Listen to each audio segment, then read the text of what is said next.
আজকে 50 বছর ধরে তো বাংলার মানুষ তো এইভাবেই আছে। আজ যখন হকারকে বলা হচ্ছে ওই ফুটপাতে থেকো না, তুমি নিজের জায়গায় যাও। গতকালও পার্ক স্ট্রিটে আপনি দেখেছেন, আমি গেছি ওখানে, তাদের আগেও বলা হয়েছে আপনারা এখানে থাকবেন না, আপনারা হোমে যান, হোমে চলে যান। না তো উনি নিজে আমাকে বলেছেন তার ধাপাতে বাড়ি আছে, তাহলে বাড়িতে থাকুন। কিন্তু আপনাকে তো অধিকার দেননি যে কেউ ফুটপাতের মধ্যে দুধ গরম করবেন স্টোভ জ্বালিয়ে।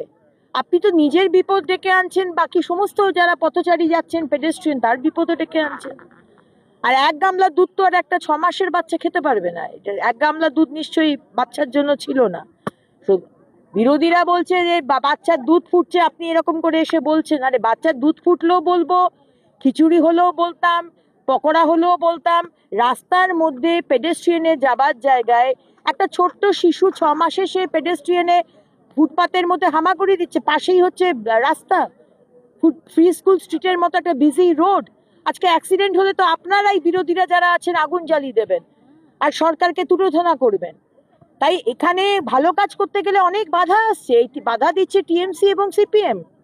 আজকে ইললিগাল পার্কিং বন্ধ করার চেষ্টা করছে, সেটা তাদের পছন্দ নয়। আজকে বলছি পার্কিং এর ওখানে ফুটপাতে থাকবেন না, ফুটপাত থেকে সরে যান। পুরো ফুটপাত দখল করে নিয়েছেন।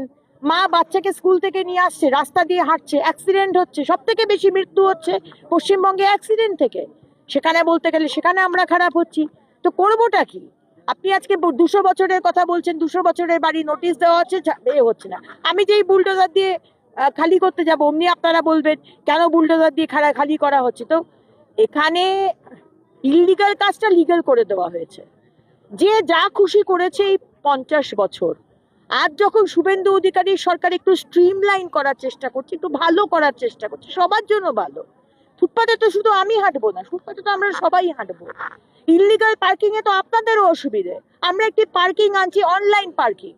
কোথায় পার্কিং খালি আছে আপনি ওই অনলাইন থেকে দেখতে পাবেন, আপনাকে ঘুরতে হবে না যে কোথায় এখানে দেখে এখানে পার্কিং খালি নেই, ওখানে খালি নেই। আপনি অ্যাপে দেখতে পাবেন। আপনাকে কোনো পার্কিংওয়ালা করতে পারবে না যে না 100 টাকা দাও, 200 টাকা দাও, আমি রাখতে দেবো, কিছু করতে পারবে না, সবকিছু অনলাইন। তো আমরা ভালো করার চেষ্টা করছি, কিন্তু সিপিএম আর তৃণমূল তারা মানবিক সরকারের মুখ নাকি দেখতে পাচ্ছে না। অথচ সিপিএম এর কি মানবিক মুখ ছিল, অপারেশন সানশাইনে কি হয়েছিল, আর টিএমসি পয়সা তুলে তোলাবাজি করে কিভাবে হকারদের বসিয়ে পুরো কলকাতা শহরটাকে শেষ করে দিচ্ছে, সেটা বাংলার মানুষ জানে, কলকাতার মানুষও জানে। আমরা বলছি ইন্ডাস্ট্রি আসবে, ইন্ডাস্ট্রি আসবে কোথা থেকে? যদি আজকে এই ধরনের মানে আমাদের কলকাতা শহরের চেহারা হয়, রাস্তা নেই, জ্যাম হচ্ছে, ব্রিজ নেই, তো আসবে কোথা থেকে? আসার জন্য তো একটা পয়লা দর্শনধারী ফের গুণ বিচারি, একটা তো শহরটাকে সুন্দর দেখাতে হবে, তারপরে তার ব্রিজ ঠিক করতে হবে, তারপর তার রাস্তা সবকিছু। 10ই অক্টোবরের মধ্যে সমস্ত রাস্তা যেন ঠিক হয়, মাননীয় মুখ্যমন্ত্রী অর্ডার দিয়েছেন। আমরা আমাদের মতো চেষ্টা করে যাচ্ছি, কিন্তু বিরোধীরা আমাদের কোনো কাজই করতে দেবে না।